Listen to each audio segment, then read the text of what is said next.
What is going on, arcade nerds? Today I have a G08 monitor on the bench here, and a while back I mentioned something in a video where I said, hey, I wish I had another meatball soundboard for my Zector project. And a friend of mine, Todd, he says, hey Jason, I got one. So he gave it to me under one condition, that I work on some of his G08 stuff, on his G80 stuff. So hell yeah, no problem. It's funny, he actually said someone tried to give him $40 for this board. I think it's more like $300 to $500 depending how crazy you are for this board alone. So I was very happy to get it, and I'll gladly fix whatever he wants in the process. There's two monitors, and he wants me to test out some tax scan stuff. I believe Todd's mission is to get his tax scan going. So I'm going to do whatever I can to help him out, because he helped me out. Anyways, greatly appreciate it, Todd. Sorry. Thank you again.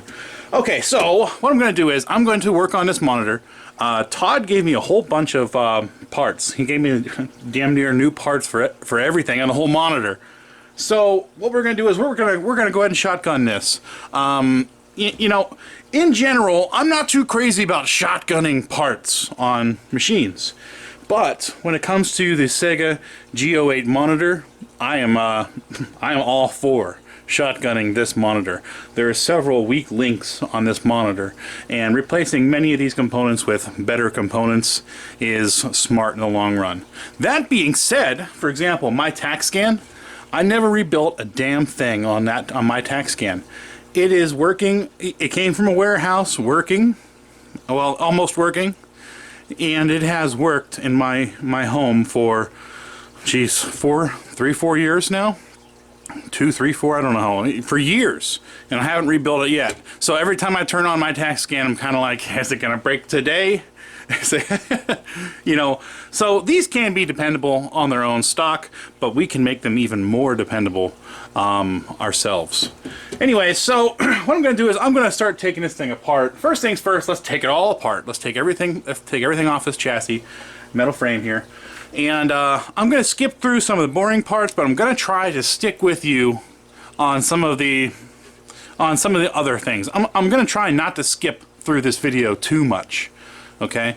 Anyway, so got myself a 1/4-inch nut driver here, and I'm just going to take out these 1/4-inch screws right here on the side. My nut driver's a little stripped out.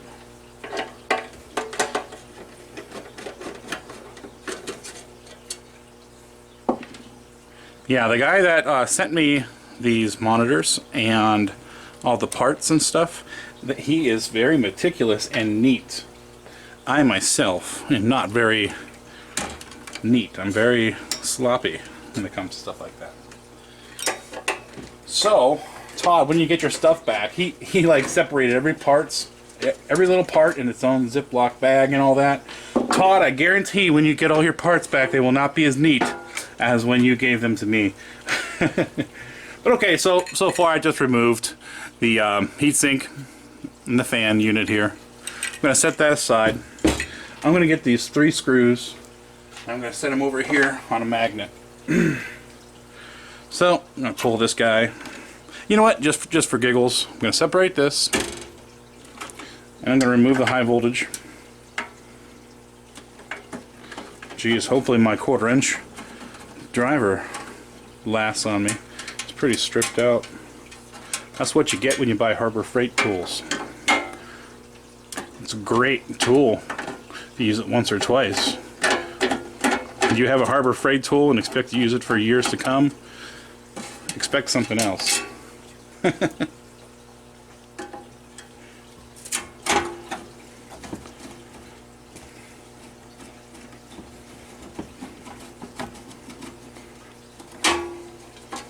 Okay, I'm going to put these screws on the magnet. Alright, now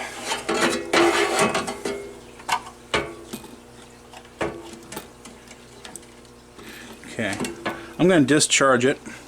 To be honest, I probably should have discharged it first, as the very first thing to ever touch. But I also happen to know, and don't ever go by this judgment, come on, don't ever do it, but I know it's never been plugged in for a couple days. So the odds of it being charged are slimmer, but hey, who knows, these things could hold a charge for a week in some conditions. Anyways, by the way, I'm going to mention, this is an old saying from electricians. Whenever you deal with high voltage, keep one hand in your pocket, okay? Whenever you're going to mess with anything high voltage, use only one hand. And the reason for that is, if I were to use both hands, okay, and let's say if I were to touch this metal frame, and I were to touch this anode cup, the voltage is, and the current is going to go through one arm, through my chest, and through to the other arm to ground it out, okay? Now, when that happens, it's going directly across your heart, and that's not a good thing. There is a slim possibility, but it does exist, that these monitors can kill you, okay? So, any chance at all that you could die from working on something is worth some proper handling, if that makes sense. But anyways, so if I were to have one arm not touching this, and then this arm, and if I were to get shocked with one arm only, what's going to happen is it's going to go through my feet and into ground. Or even if you're not grounded at all, you still don't want to touch this, because there's a potential difference between the charge of my body and the charge of this anode. Anyways, one arm. Long story short, discharge everything with one arm. Keep your other hand in your pocket, and it's discharged like I expected.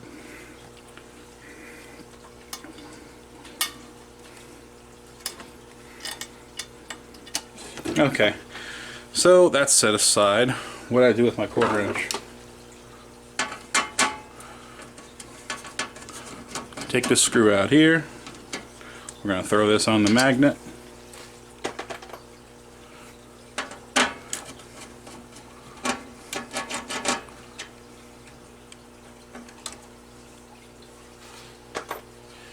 Okay, I'm just going to unplug everything.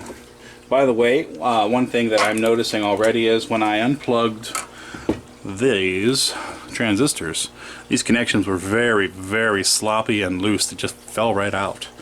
So we're definitely going to have to go over that. I do have new pins. I may end up repinning the connectors.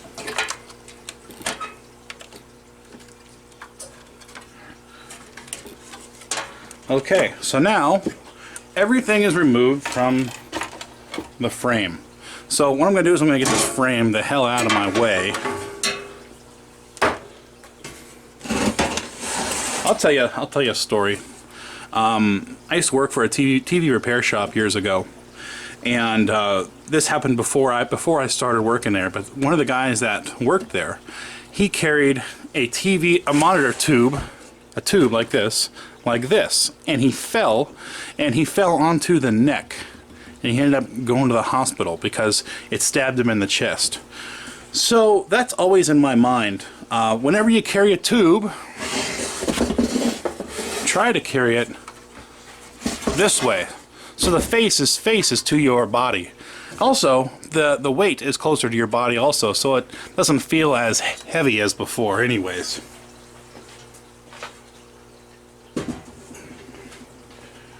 Okay.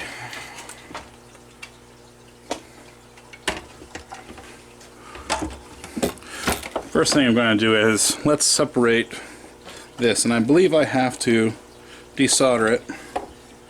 Yep, I do.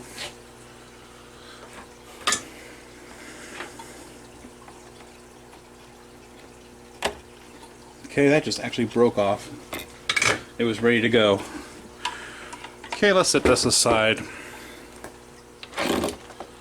And he gave me everything, so let's just do everything, man. You know what? Let's do some common testing first. First thing I'm going to do is I'm going to test the diodes. Now, on your meter, there should be a symbol like this. See that? It's like a arrow pointing against a wall. Okay, I'm going to select that. Okay, so now I'm in diode mode. And what I'm doing is I'm measuring the voltage drop across the diode.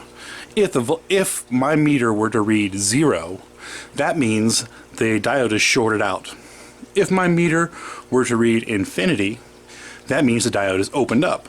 So, you know, that's a way you can test diodes. But okay, so let me set this way.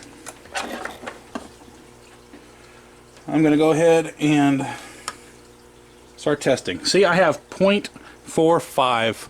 I don't hope you can see that or not in the camera. So I have 0.457. Okay, anything around 0.5-ish, 0.4 to 0.6 is totally fine. So what that's telling me is I have a good diode. So I'm going to test them down the line. Another good diode. Another good diode. Another good diode. Okay, so we know those diodes are good. I'm going to test all diodes right here, right now. Good. Good. Whoop, bumped the camera. Does this one? Good.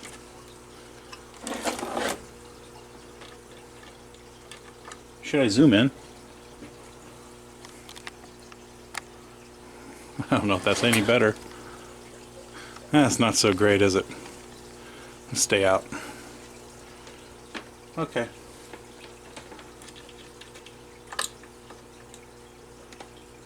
Good. Let me explain this. Hold on for a second.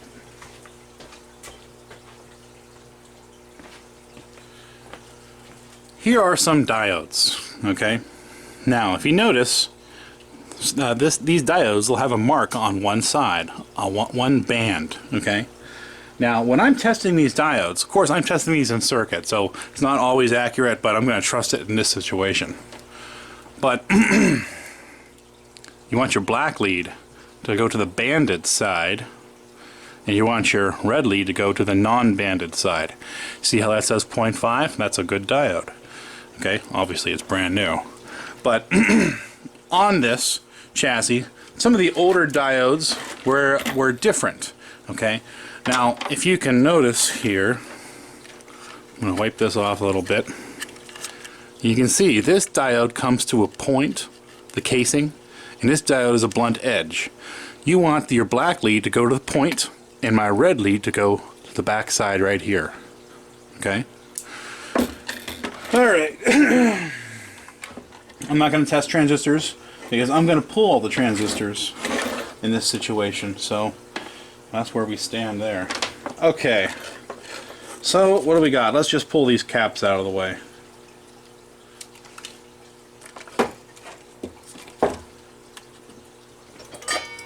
Oh, my desoldering iron wasn't on. I'm going to turn the camera off and let's wait for that desoldering iron to heat up. Pull on the cap a little bit as I heat it up. That popped out. I'm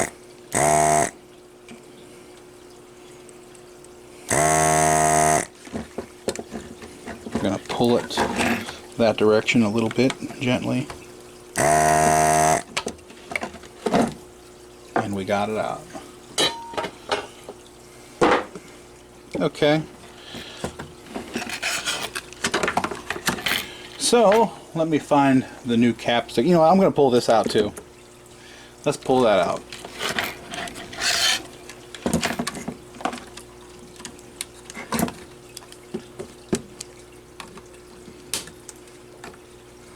Kind of like this method right here. Worked pretty good.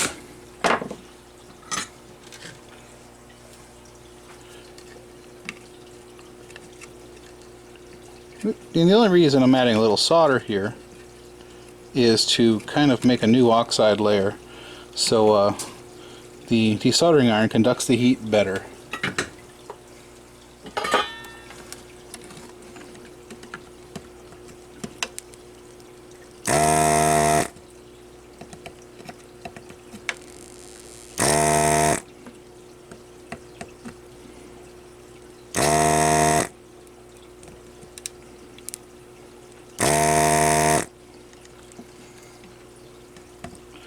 one don't look too happy. See, we're not conducting heat very well. I'm going to add a little solder in there while the gun's on.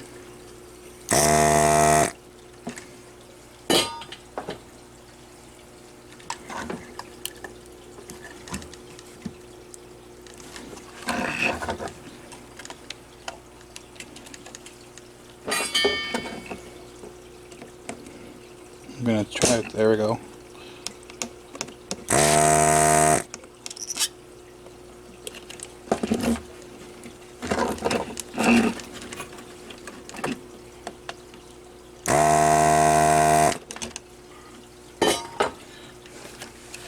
think that should come out here soon.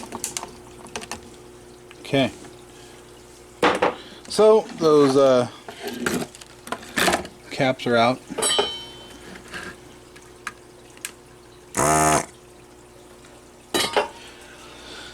I'm going to go ahead and, I'll tell you what, if you yourself are not sure where things go, do these caps one at a time. But I know where all these go, so I'm not concerned. I'm going to go ahead and pull all these caps off this board. And these are just a simple through hole without the, well, it does have a dummy leg, doesn't it?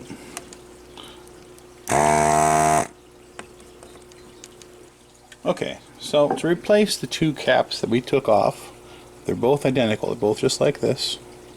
We're going to replace them with nice fancy Panasonics. These also just happen to have the dummy legs. See this and this? These two are not used, and these are what we're actually using. Now there are older caps back in the day that had multiple capacitors all wound in one single capacitor, and that was another reason why they had the dummy legs, because on some versions of capacitors these legs actually had a purpose, but not in this situation. But these are also called snap caps. Now the reason they're called snap caps is, see how the legs are slightly bent? I'm going to stick one in, and they kind of snap. No, not really. That one kind of made a quiet snap. See, the legs are bent in such a way. There, that made a snap. They're bent in such a way that they hold themselves in. It's kind of convenient. I'd imagine on the assembly line these were definitely hand soldered. These were not pick and placed for sure. So I'm going to go ahead and solder the dummy legs, the regular legs.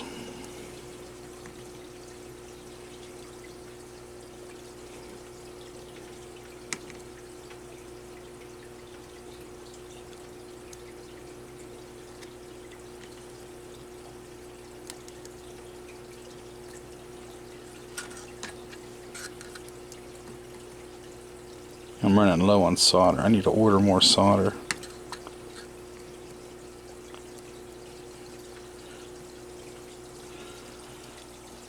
Okay, so let me find the other caps. I'm not too fond of that. There we go. Let me order the other cap. Let me get the other cap. Okay, so here is the other capacitor. This is the original capacitor, and we're going to replace it with this nice quality Nishikon. Okay. Now, obviously this capacitor is labeled. We have our negative side, and there's our positive side. The side is not labeled. Now, on this, it's not really labeled, but you have a guide on this capacitor. Now, right here, these denote pins on the bottom of the capacitor. 3, 2, 1, 2, and 4. Anyways, so here we see we have pin 3 is 160 volt. It doesn't label anything, but I'm going to assume that's positive, right? And then 2 and 4 are not connected, NC. These would be my dummy legs. And pin 1 is negative, so pin 1 is right here. So we know positive is on the dummy side. So here's our positive, which is also, by the way, the longer lead on the capacitor. We're going to put positive on the dummy side.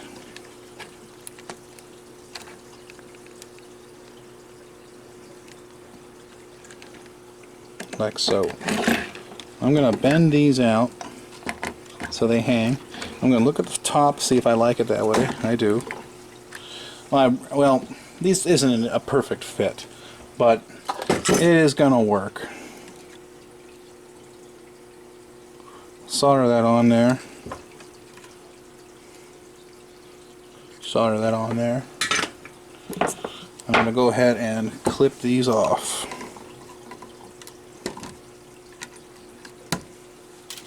Okay. So, I'm not too fond of how that looks, and I'm not too fond of how that moves. So, I'm going to do something that some people cringe. They can't stand to see.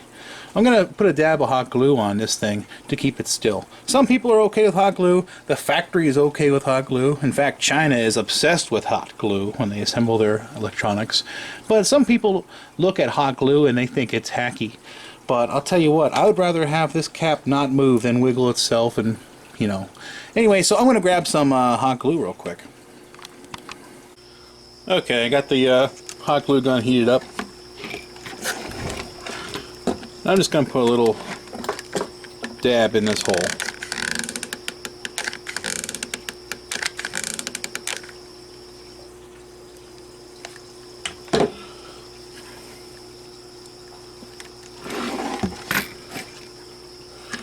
Come out the edges a little bit. That's okay. It makes me feel good. Okay, in order to save some time, I replaced all the caps, and now I think I'm gonna look at the paddle boards here. First thing I'm gonna do is we're gonna test all these parts, but I'm gonna pull both boards.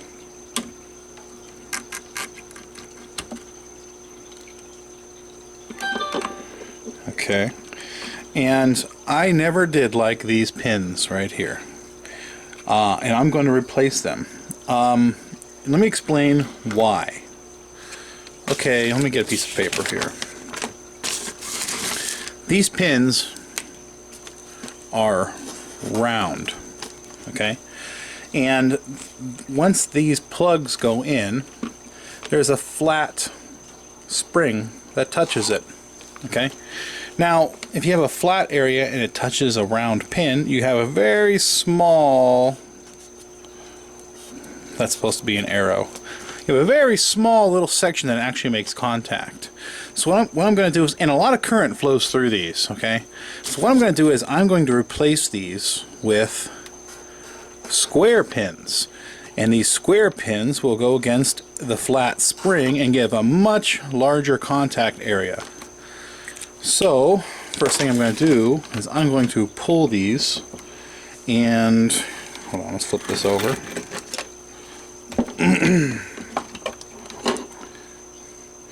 Now, I'm going to keep in mind where these wires go. I don't like how that's so close. Jeez.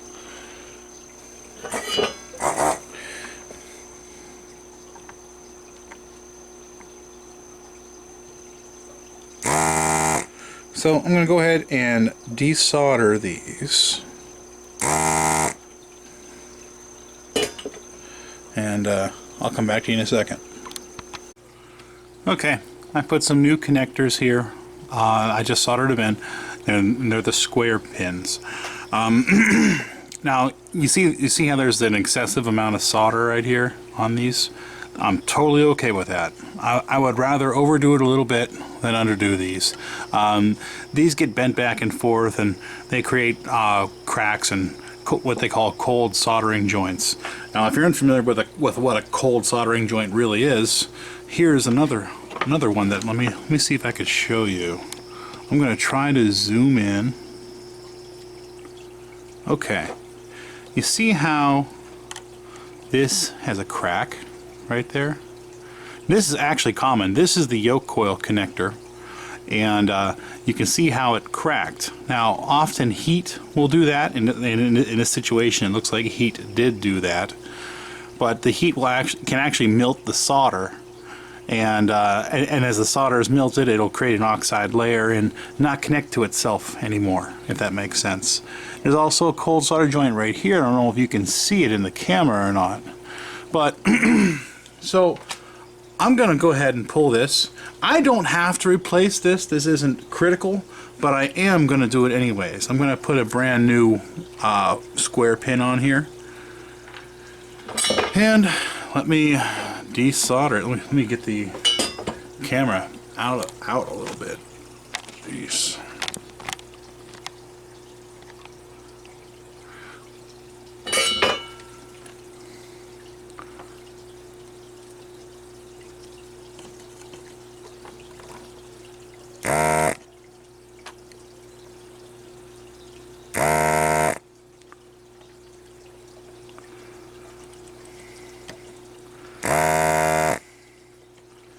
See what I'm doing here? I'm actually pushing the pin. I'm heating it up till it gets the plastic soft. Then I'm desoldering it like that.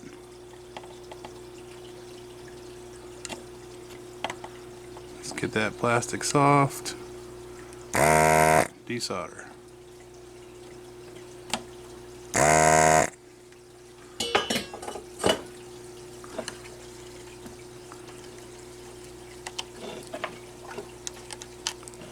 Okay. Okay, so now I'm going to go ahead and put that the new connector in. Okay. As you can see, I scraped off some of the solder mask right here, and because this is a weak area because of that burning, and I'm just going to extend the solder into that solder mask, just like that. And then I'm going to make it go over to the pin. I just don't want it to crack again in the future. And it's going to treat all the rest just like normal.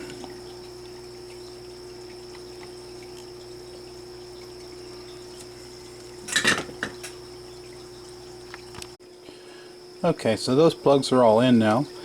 And I'm not very happy with how these are very loose on the connectors. And this can, you know, and they're weak. And this can be caused by a lot of current passing through. This is a brand new, hold on, let me get a brand new one. This is a brand new connector right here, okay? And these springs, this is, I'm assuming this is a spring steel, okay? Or something close to it. But if these connections get hot, the heat can remove some of the springiness of this steel. Okay, so what I'm going to do is I'm going to put new ones in, so this can have a really nice and tight connection. But I'm not going to show you how I do it, because how I do it is actually wrong. There is a proper tool, okay? And you lay the wire inside here, and you get the tool, and you crimp it, and you crimp it.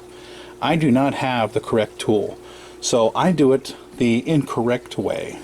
What I do is I get the wire in there, I get a pair of pliers, I crimp it, and then I solder this piece right here. Okay, that's actually the incorrect way to do it, although it's arguably a better connection. But I don't have the correct tool to do this. But I will show you how to get these out of your Molex connections. I'm going to lay this flat. Okay, first off, on this new connection, do you see that little piece right here? It sticks up. Well, what you want to do is lay this flat. I'm going to pull this one out first. And you want to push that little pin in, and then you can pull it right out. See that? Like I said, all I did is that. You can actually see that the new connection actually pushes out a little harder. See that? It's more springy. This feels nice and taut, and this is soft. So I'm going to go ahead and replace all these, because this is a point that fails often. But like I said, there's a proper tool to do this. I'm going to solder mine on. Okay, so let's play around with these paddle boards. I'm going to set my meter two diode test once again. And I'm going to test these diodes right here. This, and this diode on both boards. Now remember, your black lead is going to go on the banded side, and your red lead is going to go the other side. Okay, so we have a good diode. Let's go over here and let's test this. By the way, these are replaced with 1N4148 diodes. That's also good. Now we're going to go with these guys. That's good. That's also good. I'm going to do a quick over here. Good. Also good. Good. Also good. Okay. Now I'm going to set my meter to resistance. And these are, well, we're going to test these resistors in circuit. Okay. Now these are not going to measure the correct resistance, but what I want to do is I want to make sure that they read the same. Now on some models, like one paddle board will be two different size resistors, and some models they'll both be the same. It doesn't matter. I just want to make sure that this resistor measures the same as this resistor, and this resistor measures the same as this resistor. So we are set to resistance, and doesn't matter which way you have the leads here. We have 0.3 ohms, and over here we're going to measure this 0.4 ohms. That's okay. We're going to go this one, 0.3 ohms. That's good. And over here 0.3 ohms. Okay, so we know that the diodes are good, and we know that these resistors are good. Now here we have brown, black, brown, so that should be 100 ohms. Let's make sure that's right. We have 101 ohms. That's good. 98 ohms. That's good. Remember, these are plus or minus 10%, 20%, whatever the rating is. 100 ohms. 100 ohms. Okay. So we know that all resistors are good. I'm not worried about these capacitors at all at this point. Now I want to test these transistors. Now, these transistors on these paddle boards cannot be tested in circuit, because this 100 ohm resistor here goes across a couple of the leads. So in order to test these, I'm going to have to remove them.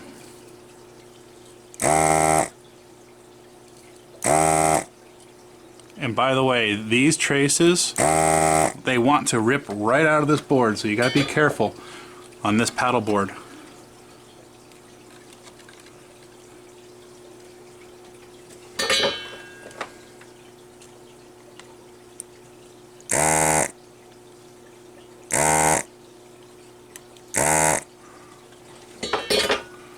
Okay, so we're getting there. Come on, baby. Okay, so right here we have a 2N3904 transistor, and the other side I believe is 2N3906. Okay, so I'm going to lay this down. Matter of fact, I'm going to do that, and we're going to set our meter to diode test. Okay, now we're pretend this transistor is two diodes. We want to make sure we have 2.5-ish readings. So I'm going to randomly probe around. What do we have? Nothing. What do we have? Nothing. Okay, we have a 0.6 reading here. Now once I have a reading, that means one of these pins needs to stay still. So, and the other one needs to move. So since we have a reading, I'm going to move the black pin over. And we have 0.6. Okay, so 0.6, 0.6. We have two readings of 0.6. That means that's good. Now let's back up. Now remember when I said one of these probes had to stay still?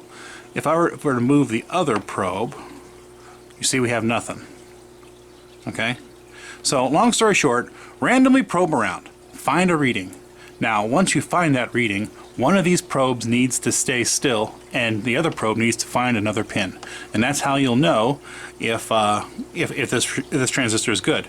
Now, if you only have one reading of 0.6, and you can't find a second reading, the transistor is most likely bad. The other reading could be wide open. The other reading could be a dead short. Now now you have to know which transistor you're testing. There's certain cases where there's internal diodes and internal resistors inside this case, and that can change your whole outcome of how this would be tested. So you have to know what you're testing. For example, simple bipolar junction transistors like this with nothing else in the case but a transistor, you're good to go. 2N3904, 2N3906, tip 31, tip 32, those will test just fine.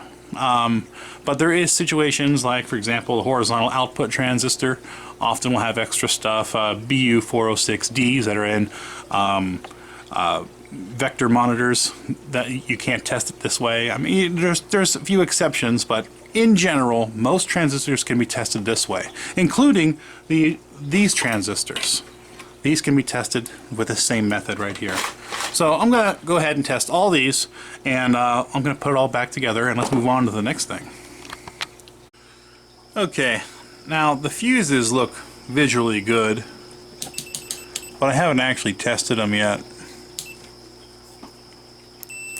Okay, so I have this set to continuity test, and I'm going to actually, I'm going to test the fuses, but I'm not going to touch the fuses themselves. What I'm going to do is I'm going to touch the fuse holder from here to here. We have a good connection. And let's go back here to here. I can't see. Okay, good connection there. And let's do these ones over here. Fuse holder to fuse holder. Good connection. Good connection. That's actually a great sign. Now this was dead, but remember the cold soldering joints we fixed over here. I bet you this will fire up and run, but don't plug it in yet. The reason why is because you need to test these transistors first.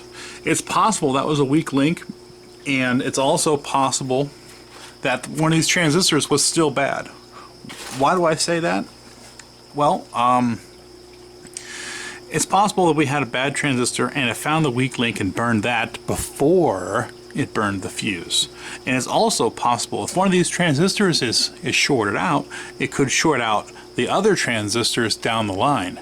So we need to make sure that every one of these transistors are good before we plug this in and run it. Oh, and I also want to make sure that these are good as well.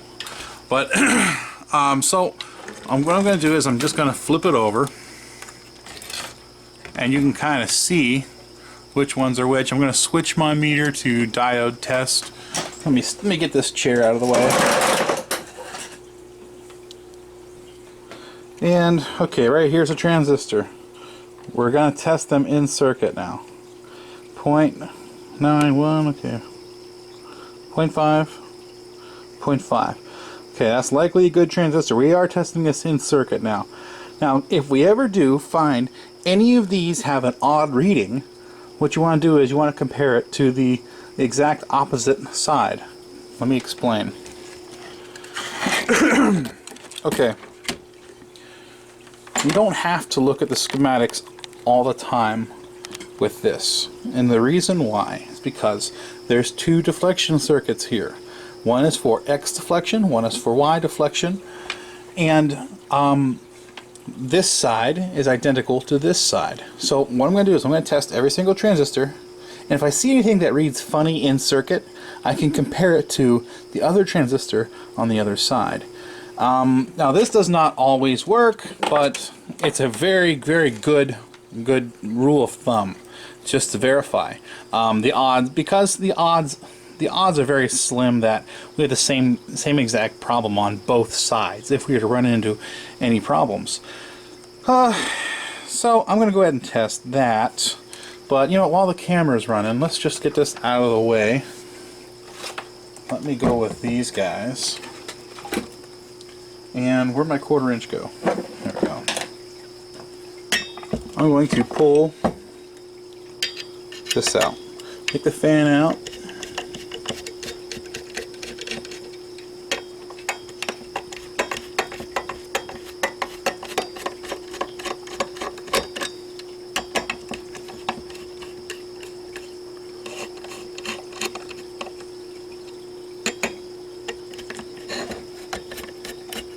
once this fan is removed, both halves of this can be pulled away freely.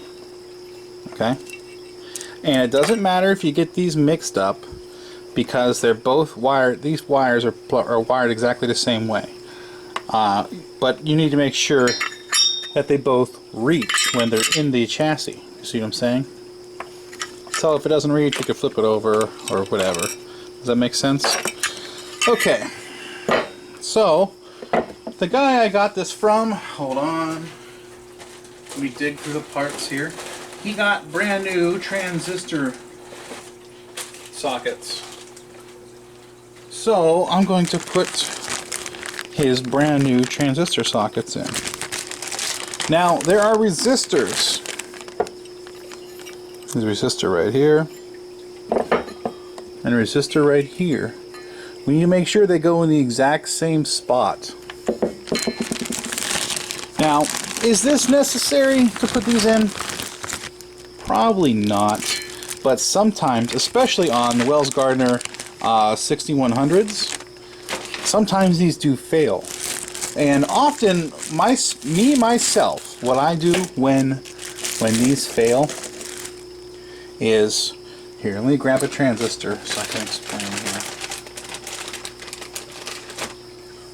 Here's a transistor. When these fail, this is what I do. Okay, that's what it looks like on the bottom. See how my pins came up? What I do is, I get a sharp knife or something, and I scrape this area a little bit, and I put a blob of solder right there.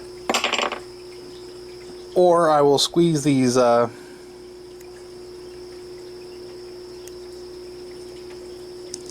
I will squeeze these together a little tighter. But you know, I really haven't seen these fail on Sega monitors, but I have seen them fail on Atari monitors. Or you could just eliminate this entirely and solder directly to the wires.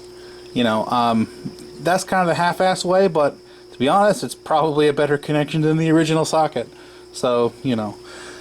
Okay, so I'm going to go ahead and throw all these in, and we're going to put new transistors. By the way, he got the MJ21196G. I believe they do not make these anymore. I could be wrong, but I'll tell you a trick. You know, you don't have to use these, but these are a much better, a much superior replacement than the original transistors. These can handle twice the voltage, twice the current, and twice the heat. So this is just an absurd upgrade. Okay, and it's important to upgrade these specific transistors, because when this fails, it's a chain reaction down the line, and it just fucks everything else up on the monitor. So it's important that these transistors never fail. Okay. Okay. Put this away. So yeah, I'm just gonna go ahead and put those in, and you know what? I might talk myself into not replacing these sockets if it is a nice tight fit. We'll see what happens. Also, don't forget to put thermal grease on here. Yeah, that's all right. Let me put this in, and we'll move on to the next thing. Oh wait, I wanted to mention something. That's what I was thinking. I was trying to think what it was. What was I thinking? Okay, I'll tell you a trick. You don't have to go this method. This might be kind of funny to some of you guys, but this number transistor right here, right? I forget the model of it, but you can still get this transistor. They still make this transistor, but it's in a different package. If you really wanted to get this transistor, I forget the name of it, but you can go into DigiKey, type in this number, and then there's a tool in DigiKey which allows you to put a check mark, so you can compare that transistor with other transistors, and you can get this exact transistor in a different package. And what you do is use one of these existing holes and then mount. Hold on, give me a second. I think I have one here somewhere. Where are you? Ah! I think that's it, isn't it?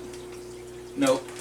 This is not it, but for example, here is a tip 35. Okay? You can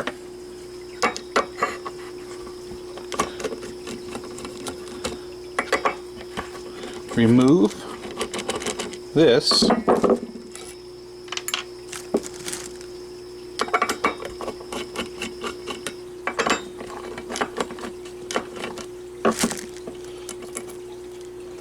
let me pull these out and put the other package that I'm talking about. One right here and one right here, and wire them directly in, cut these terminals off real short. I've done that on these monitors. It may look funny, but it's still a very much superior replacement. But if you can find these, by all means, put them in.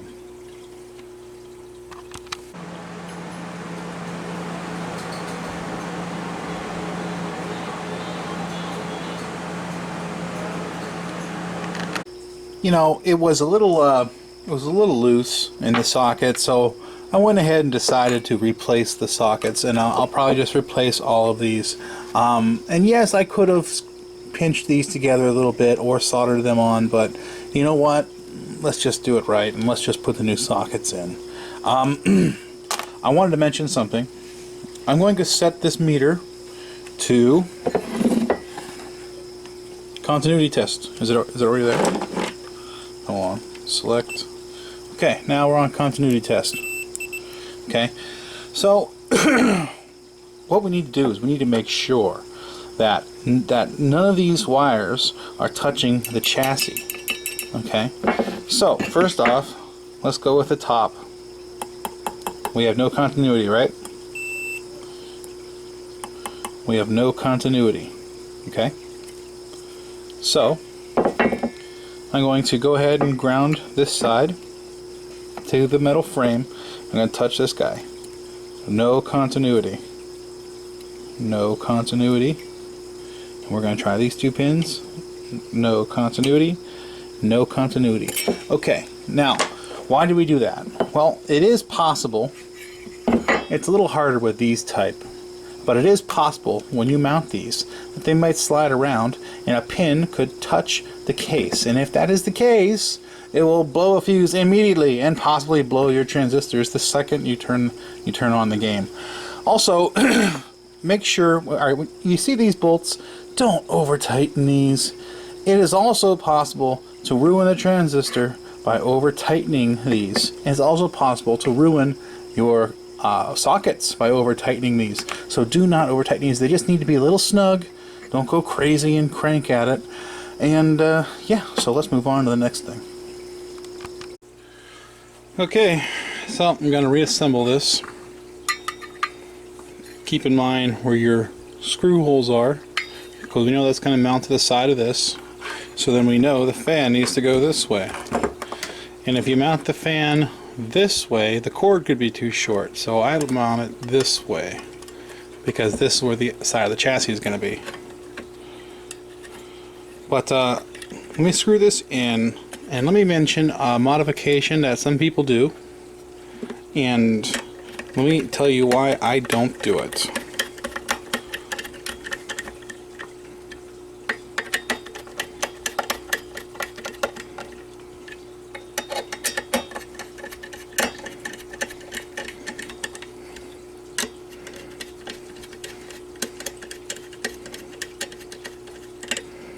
Okay, some people choose to mount these transistors on the inside and then have the wires come out this way. And the theory behind it is the wires will not be coming out of the inside, but instead they'll be coming out of the outside. And the theory is that, oh, now you have better airflow going through the heatsink. Well, I have actually put this to the test. I used my laser thermometer, and I've tested them with the wires on the inside, I've tested them with the wires on the outside, and there is zero difference between the two. So I don't do it. And let me tell you a second reason why I don't do it. You see the casting, how it's rounded right here? It's rounded right here. This comes drastically close. This transistor comes drastically close to the bend. So I don't like the idea of this not laying flat against the heatsink, so I do not do it on the inside. I do it on the outside like the factory had it. I believe that's the best way. My opinion now. But, okay, so we know this is good. We know that everything we can test is good over here. So, let me get this crap out of the way.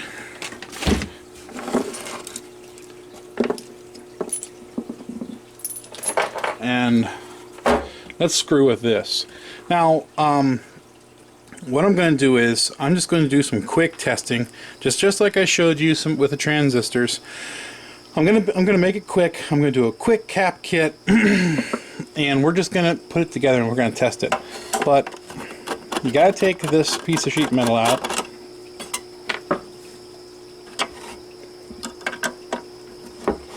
Screw on each side.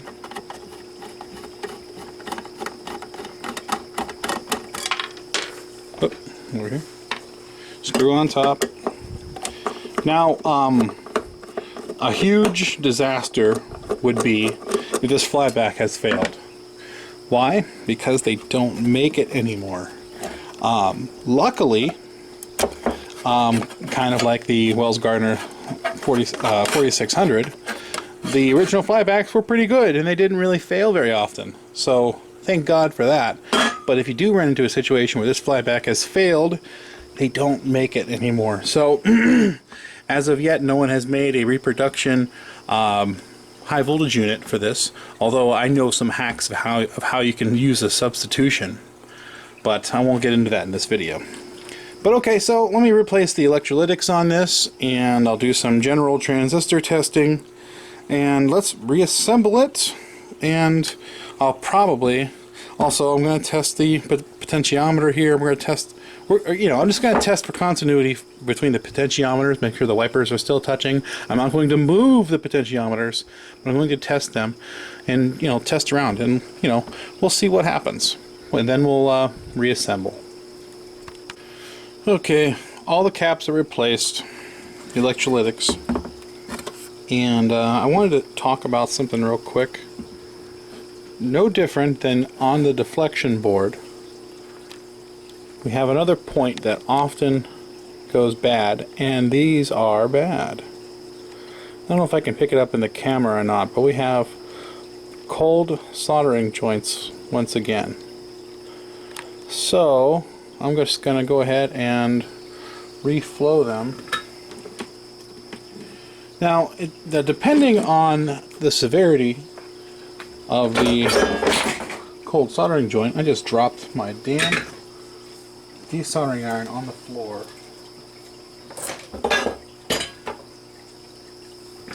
Depending on the severity of this, you may need to actually desolder it, remove everything, and clean the pins. But I can see right here that these do not need to be cleaned. But if you ever resolder a cold joint that has that just doesn't stick very well, then you might have to I'm sorry, I can't talk and solder at the same time, evidently. And you may have to clean it up. But in this situation, we do not have to.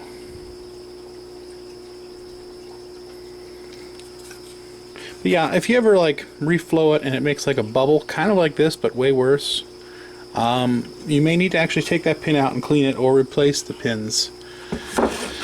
Okay, so I'm actually getting pretty tired, but I have a drive, and that drive is to finish this and up this video and upload it. So even though I'm tired, I'm going to try to finish this tonight. Okay, so let's go ahead and attach our high voltage.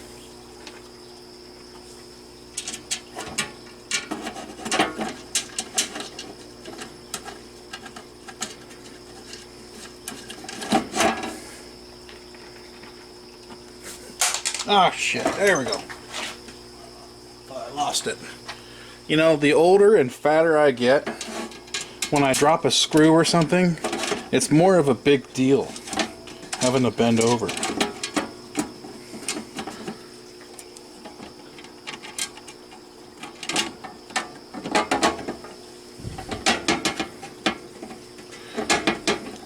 Come on, screw. Try and get straight in there. Okay. And there's one screw on the bottom. By the way, can you see? Probably not.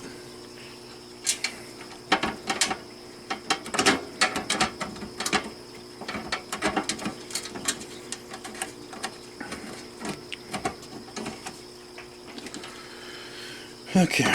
Screw these in. I'm just going off a leap of faith. Well, this is all good. Sometimes you just gotta test it to know.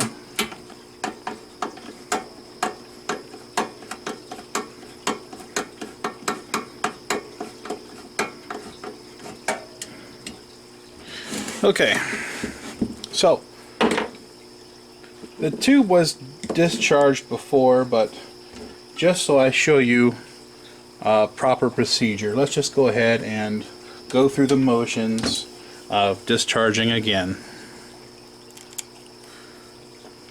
Screwdriver, frame. Okay, we know it's discharged.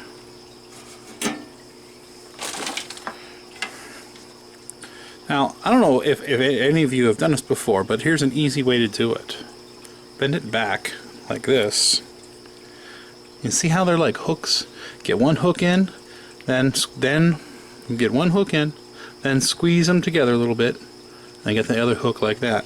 Now, some people have a hell of a time putting these on, but they're really easy to put in. They just pop right in. But okay, so let's go ahead and connect this up. Hook this up, or however you want to pronounce it. Okay, that would be these screws.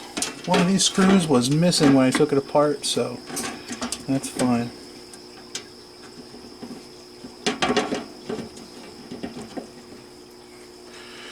See, in this video, I'm doing an experiment. Some people say I skip over things too much. So I'm kind of doing this John's Arcade style today. I'm showing you all the boring steps.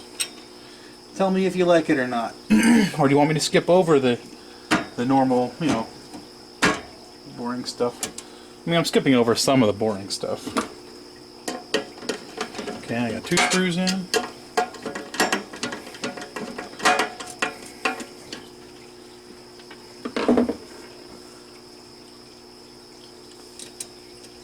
Yeah, if this was my own monitor, see on my own monitors, I just put the bare minimum screws in because I know at some point I'm going to work on it again, and I throw the rest of the screws in a little baggie in the bottom of the cabinet.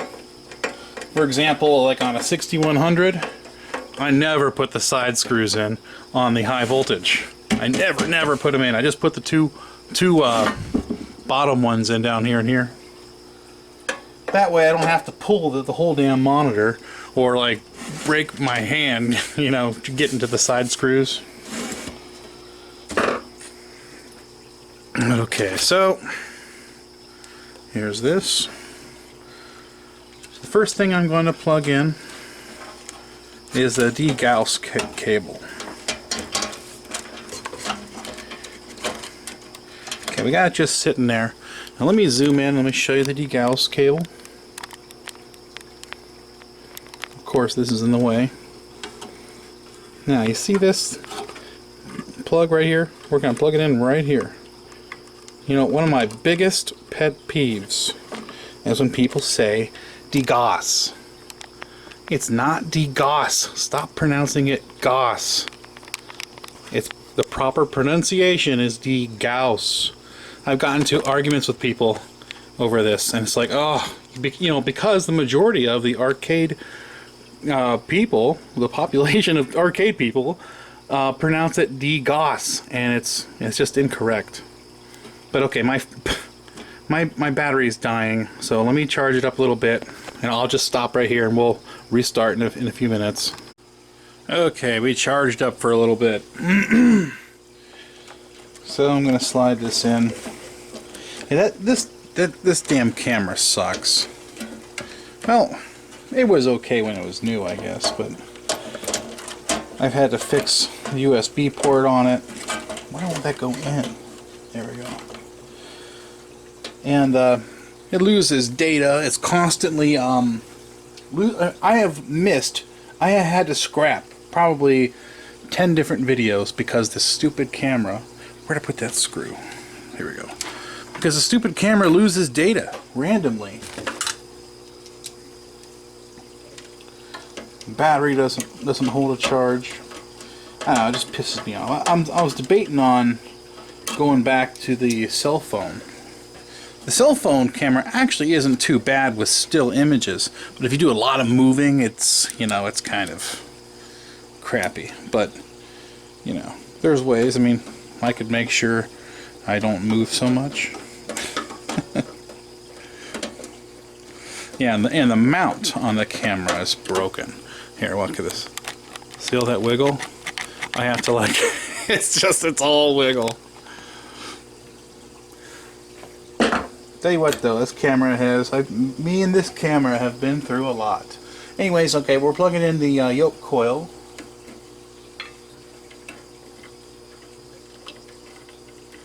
If I could get my damn fat fingers in here.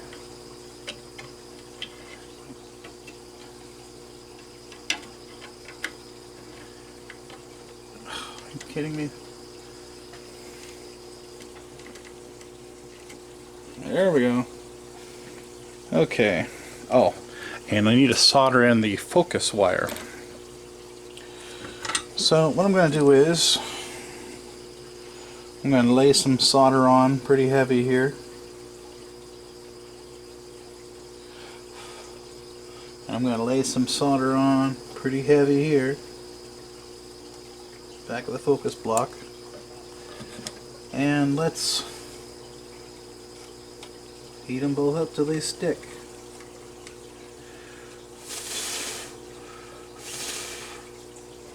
Okay. Move the boot down.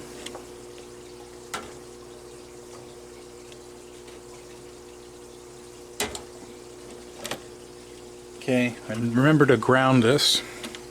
There's a little lug right here.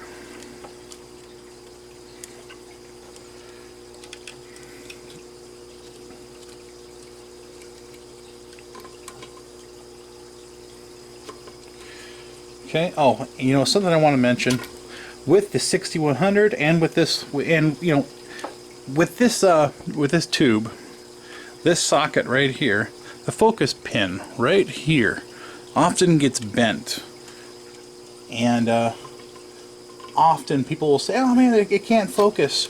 Well, it's because that pin is bent. It's easy to bend. Be careful. Make sure you're not gonna don't force the socket in. Should slide in nice and easy. We're gonna plug in the high voltage plug. Seems like I have. Why is it so tight? Ah, I see. It's wrapped around the focus wire. Let's go under the focus wire. Give me some feedback. Should I continue making videos where there's, you know, showing all the boring connections and things like that? You tell me. Alright, we're going to plug this guy in.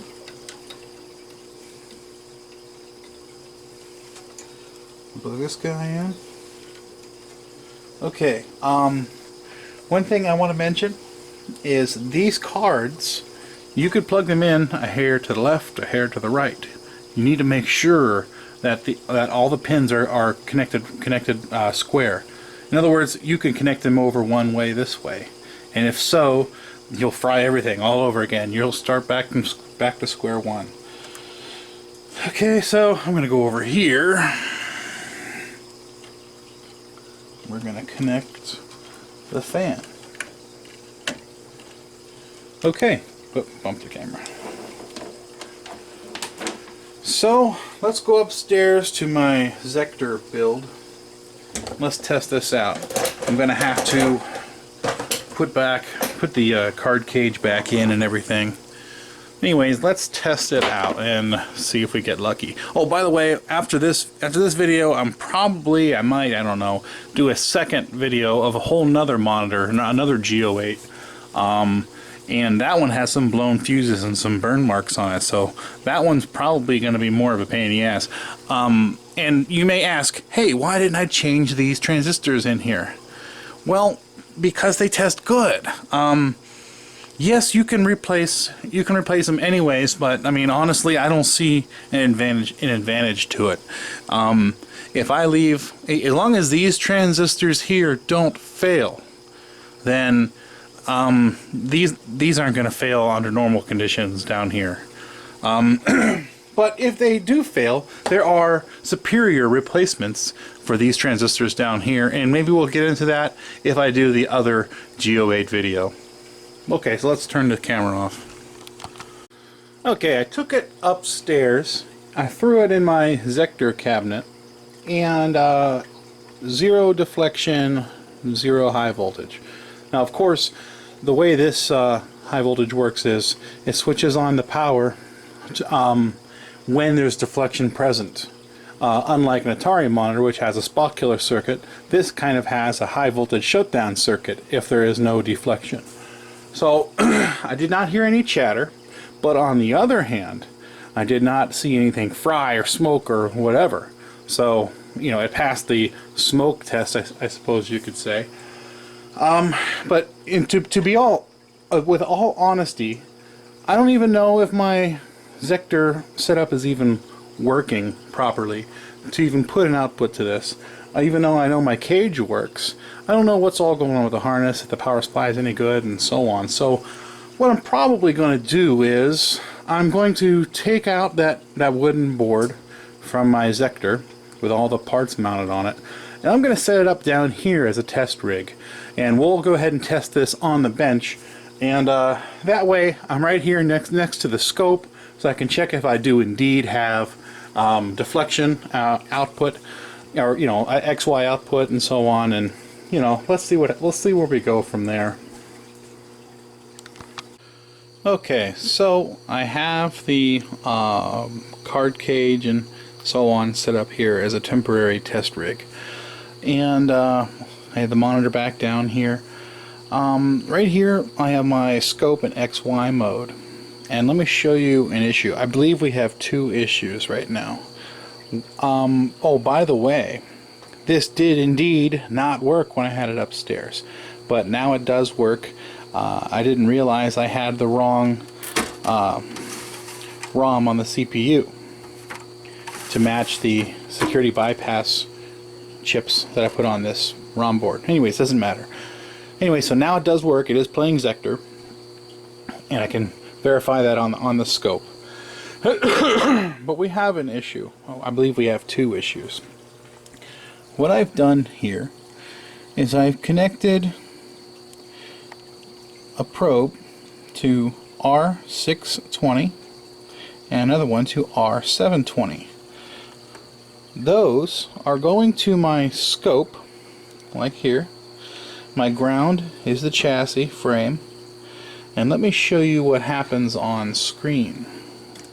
Okay, I plug this in. Look at that, we have a collapse. Okay, so there's one issue. I'm going to unplug this. Okay, so that's unplugged. And why? So what I believe my issue is probably this damn chip right here, which is like unobtainium. And that would be problem number one, because this is basically the output. Matter of fact, those resistors are reference points to adjust the horizontal and vertical position. So those are like feedback to the reference points of the op amps, which are internal on this chip.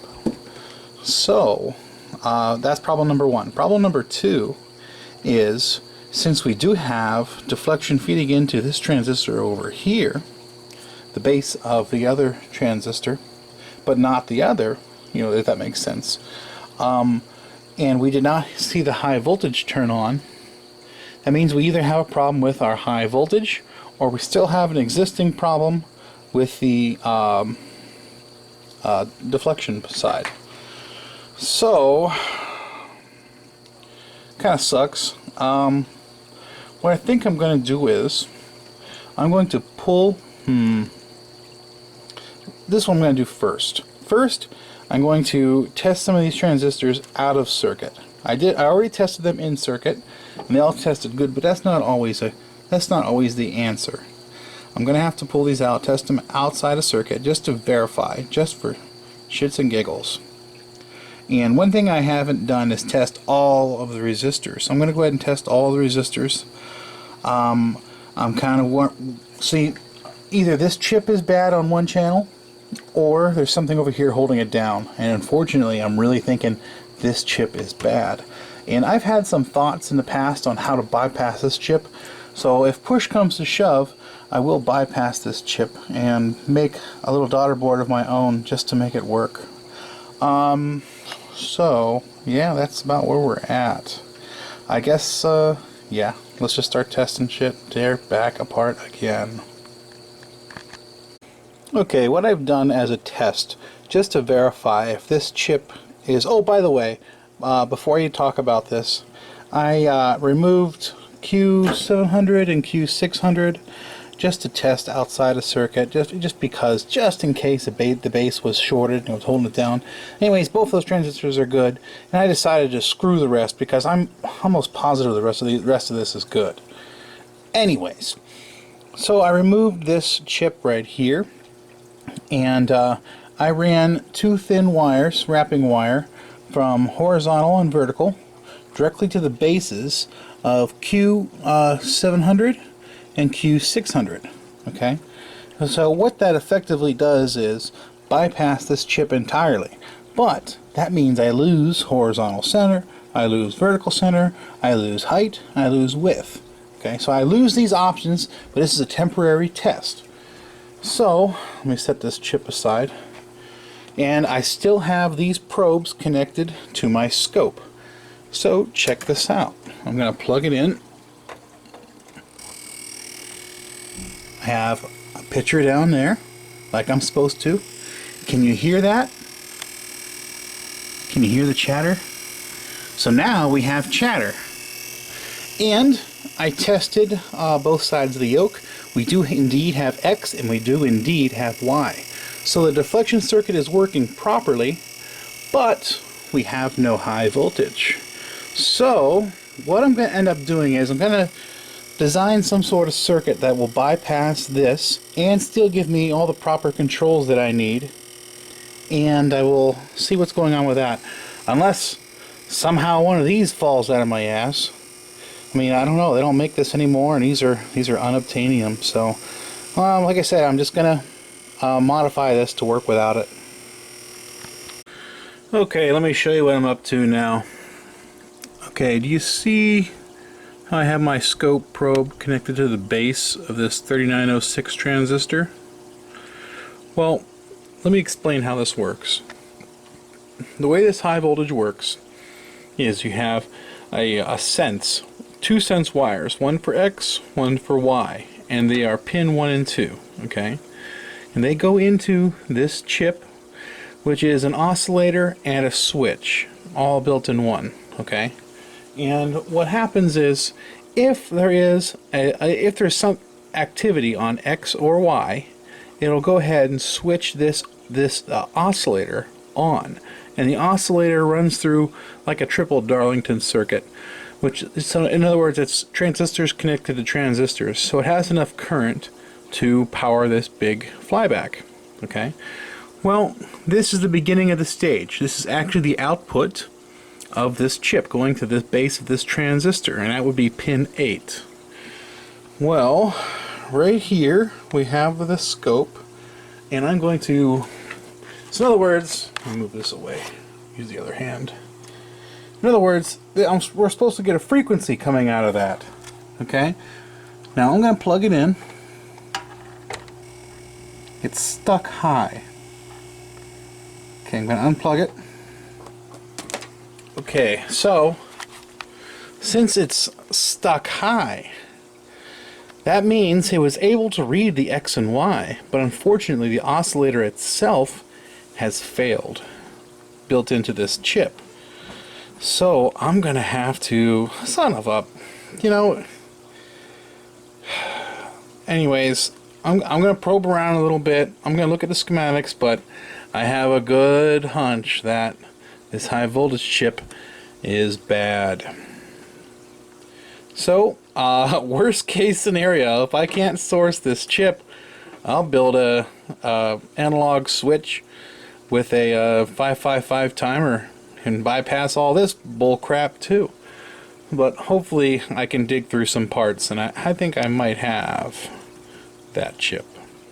But before I do that, let's go ahead and let's go over all these caps and things like that. Yeah, and I gotta look at the schematics. I'm not 100% sure. I'm going off memory. I haven't even looked at schematics yet. But okay. Okay, here's an update. I swapped that chip for a different chip, and the exact same results happen. So I can rule out the chip. It's probably something in this circuit. I don't have the data sheet. I mean, maybe I could look it up. I don't know. I don't know exactly what's going on in here, but I have an excellent idea that it's just an oscillator and some sort of switch built into one package. So I'm willing to bet one of these capacitors is bad, and you know that, you know, that runs the oscillator. Now take a look at that. That's kind of an obvious thing right there. Let me test, you know, all these caps and see what's going on. Well, as of now, I have things just kind of cluster thrown in here, so I can move the boards out and check test points and things like that. What I did do is I stole a good chip from one of my spare boards. I put it in, and over here, remember we didn't have high voltage, right? Well, I removed a bunch of components and tested them outside of circuit. Everything did test, still tested great. Everything's working great. All the solder joints are good and so on. And so in other words, I basically did nothing to this except disassemble it and put it back together, right? Well, check this out.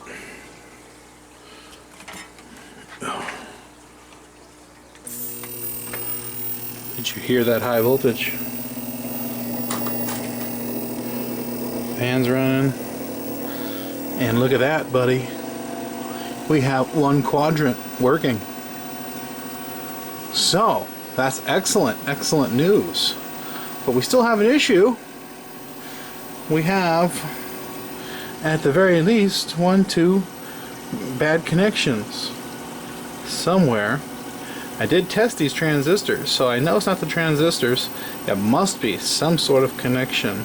You know what? Let me wiggle this while we're at it. Okay, nothing. I'm wiggling this. Nothing there. Nothing there. So, let's take a look at the deflection side again.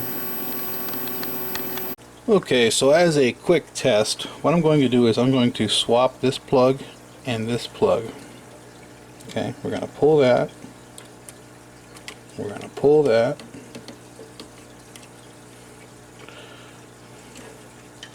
And this may be difficult because the wires are a little short.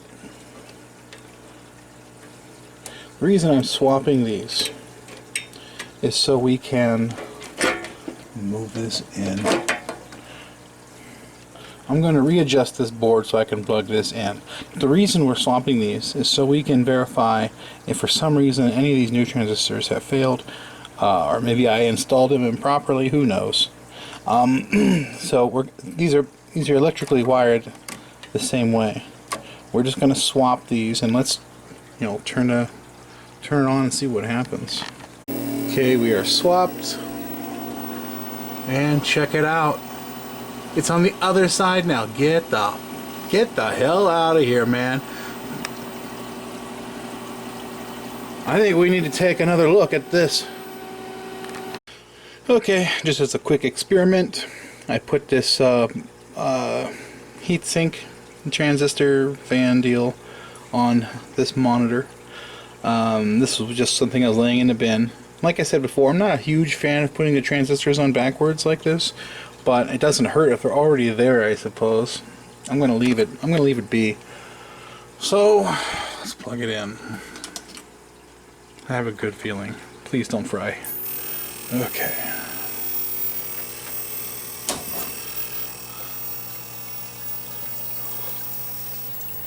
Oh, that's a full picture.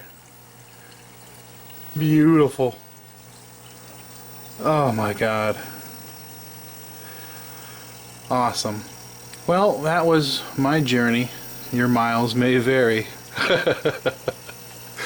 Oh, that's like a relief, man. I mean, yeah, it needs to be tuned in. But one monitor down, and I've come a little closer to earning my meatball soundboard. Well, I hope these videos help you guys out. Keep in mind, everything I do isn't you know, the way it has to be. There's several ways to crack a nut. To some of you new guys out there, I would say, remember that experience is not the same thing as knowledge. There's people out there that I am positive in 2 years could learn more than someone with 40 years experience. And that could be you. And, you know, one thing that I always tell myself is to never trust facts. Never trust well-known facts. Always experiment for yourself. But, okay. Thanks for watching, and have a good day, guys.